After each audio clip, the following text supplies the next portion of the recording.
Okay, welcome back to Turnbuckle Summits. I'm very pleased to have the next guest.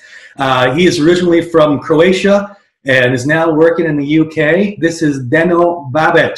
Deno, glad to have you. How are you this evening? Hello, Tony, and hello, everybody who is watching. I want to thank you for calling me today. I'm very pleased.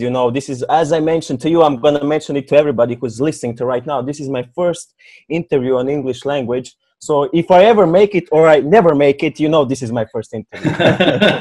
Awesome. Thanks, man. So tell me about how things have been going for you the past couple of months. How's your Q3 been? Yeah, well, as I mentioned to you personally, I'm spending my time in Zadar right now. Zadar has a lot of memories for me. I started wrestling in Zadar actually.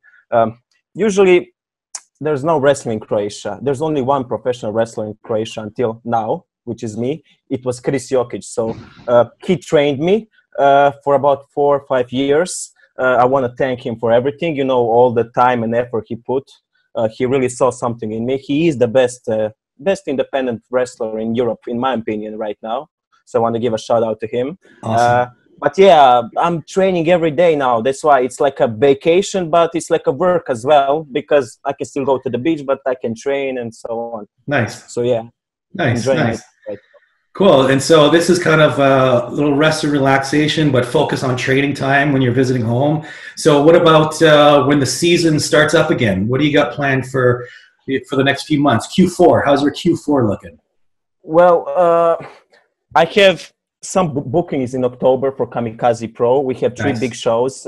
One is at the beginning of October. The middle one is a dojo show, which I'm going to be on, which I originally made my debut in a dojo show as well. But to tell you the truth, when I started wrestling last year, I never thought I'm going to make it, I wouldn't say this far, but I never thought it's going to create such a buzz that it is. You have to understand I have not been wrestling even for a year now, and I already have some exposure, so to say. To me, it is an exposure. To somebody else, it's not. But what next year is looking for me is hopefully injury-free, and I don't want to push anything. I just want to stay injury-free. I want to face as much as WWE UK stars in Kamikaze Pro as I can. Good one. Yeah. It is a learning curve. The more experienced workers I face, the better I get in my craft. Exactly. So hopefully Dave Mastiff, Ashton Smith, I already faced Ligero, so yeah. Some of those guys I would be really thankful, but for that we need to work hard. Indeed. Okay, cool. Yeah, I saw that you got a pretty marquee matchup with Ligero, and so another good couple names. So those are kind of your some goals that you've set as far as who you want to work with in the UK there. Yeah. Well, currently in the UK, one of the best names out there is Chris Ridgway. Definitely, he has a similar style to myself, MMA kicks, grappling, and so on. So I think we can have a really good match as well. As I mentioned again, Dave Mastiff moves so good for a big guy. It's incredible, really incredible. I mentioned it again, Ashton Smith. I don't want to give Tyler Bate, Pete Dunne names because everybody's going to say Tyler Bate. Yeah. I want to give the guys who are not as popular exposure, I'm sure I would learn as much from Pete as I can, but I think, for instance, Ashton Smith, he's a really athletic guy. I think we would have a good match, really. One of the guys I definitely look up to and have utmost respects is Mark Hoskins, because he is one of the best names in the UK right now. He had exposure in Japan, USA, and everywhere. Travis Banks as well. So, as you know, UK scene is one of the hottest right now, and there's so many talents that you can face. It's incredible, So, hopefully, as I mentioned, injury-free, and let's go on, keep on going, That's good. So you've got nice, humble, realistic goals. Stay injury-free, stay healthy, and just keep working up the ladder. Yeah. Exactly. So with UK wrestling blowing up as it is, right? But not just UK, but also indie wrestling as a whole globally with the online content networks happening. and a lot of wrestlers able to get so much work that they can quit their jobs and make a living off of wrestling on the indie scene. How does that work for you? Are you have a shoot job right now, and what are your goals there? Well, Tony, if I want to make something clear, it's because of people like you that some of the indie wrestlers can live by. I think something what you're doing, you're also supporting indie wrestling, so I am really happy about that. As far as a shoot job goes, I'm studying in the UK, so okay. I'm grabbing as much as student jobs as possible right now.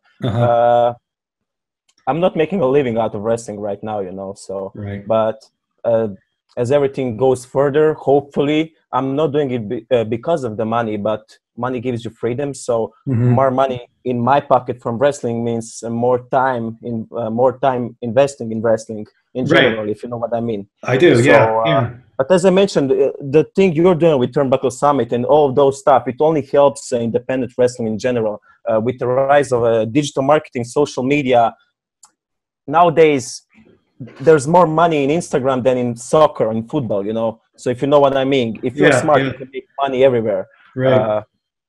But yeah, that's about it. From that, it is there's more wrestling in UK than anywhere in the world when it comes to square meter. If you look right, I would say so. Wrestling companies everywhere. So everywhere. That's a good it's huge. It really is. It really is. Yeah. Germany as well. You know, I think the WWE is gonna move to Germany soon. There's a lot of potential in German markets as well. And if you think about it, the more WWE gets involved in those markets, the more people will know about wrestling in general. Right. Because if you look at the streets in Croatia or everywhere, people don't know what wrestling is. And I don't blame them. I think they wouldn't know what MMA is if we didn't have Mirko Krokap, the best MMA fighter in world. I think some of us need to get somewhat of the exposure so that local people, for instance, Croatians, could finally understand wrestling. Because if you give them a product like Monday Night Raw, 1 hour of Monday Night Raw every week, they're going to look at it and they're going to say, oh, this is not good because it's commercial, if you know what I mean. It's only a build-up towards the pay-per-view. They need to see more action, if you know what I mean. Absolutely. People did not see a lot of action until now, maybe. So we're going to see what's coming up in the future. Okay. Yeah, cool. Thanks for that insight into even the Croatian market as well. So for staying on a shoot gimmick there, so what about friends and family? How are they quite supportive of your career aspirations, or are they like, well, at least you're in school, stick to school? How does that go? I can say that my mother has always been very supportive of me, you know. My friends as well, because until I started wrestling, whenever you entered my room, you would see a big belt, big World Heavyweight World Heavyweight Championship, big gold one, you know, the one that's not active anymore. But they always knew that I loved it so much. They never believed I could do it because geographically there's no wrestling in Croatia, so it was really circumstances. Now maybe they believe a little bit more. They are still kind of finish your studies and everything, you know, if you know what I mean. But they are really supportive, and definitely, if I ever make it, I owe it to my mom and the rest of the people who are always there with me. So awesome. Okay, cool, nice. So talking back again about online wrestling and how indie promotions get a global audience, and with that in mind, where do you see indie wrestling in the next anywhere 2 to 5 years now?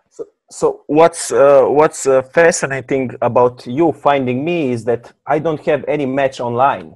So basically, the reason I cannot put my matches online is because Vimeo and rest of the streaming sites, for instance, Kamikaze Pro UK works with Vimeo. So every show you want to watch, you have to pay Vimeo, I don't know, £5, I'm not sure how much, to watch the shows monthly. To go back to your questions, why I mention it is because, for instance, the network. it gave so much exposure to the people. And I think more companies, for instance, the German, oh my God, what's it called? WXW. Oh, yeah. Yeah, so they're doing the same thing with the network right now. They want to buy the, I don't think that the information can go out actually, but they want to buy the library. They want to buy the library of one wrestling company. I'm not going to mention right now because they've seen the profits. They've seen how network is actually profitable. You know, you pay £10 a month and you can see every match, every show, everything you want. So indie wrestling in general can only go up with that kind of business concept. The only thing we have to do is to stay together and work together and not fight, because we're not big companies, we're not famous people. We have to stay together to evolve together. Yeah, that's a great point, Deno, because sticking together, it feels like we can all give each other a rub. You know, we can all, if we work together, we can put each other over, and exactly. Cool. So now, what about you for your long-term goals? What's your big picture, blue sky goals in indie wrestling? I mean, everybody, because pretty much every wrestler, their long-term goal, dream goal would be to make it to the WWE, right? But as far as indie wrestling, what kind of legacy? What would you like to achieve in indie wrestling? Well, first of all, I would like to sit at my computer, turn the calendar on, and then I would like to see, I got a Thailand on Monday, and then I've got the USA on Tuesday, and then I got Sydney on Wednesday. So I want to have that, to me, wrestling is one of the best jobs in the world, because you can travel, you can see the world. It's doing something you love while traveling. That's the most beautiful thing you can do in your life. You only have one life. That has always been my aspiration, to do something you love, whether it's stupid or it's not stupid. You know what I mean? Exactly. The point is to do whatever you like.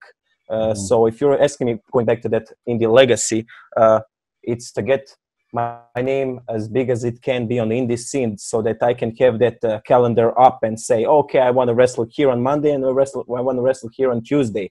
Indie wrestling is going up so much that it's really hard to see in future where we're going to be in 5 years. With the network buying libraries from, I don't know if you know this, but WWE, I don't know if I should say this as well, but WWE is actually buying some of the footage from the UK wrestling companies. Right. Okay. Right. Yeah. Actually, you've already seen it on some of the highlights on the network when they're putting over the UK NXT. They get highlight clips, and you see Progress on there a lot, and and a couple others too. Yeah, that's what I'm talking about. But Progress is one of the bigger ones. If they continue to do it even on the so-called smaller promotions and putting it out on the network, I think Hunter knows the benefit that it can only, be a benefit to us all in the end.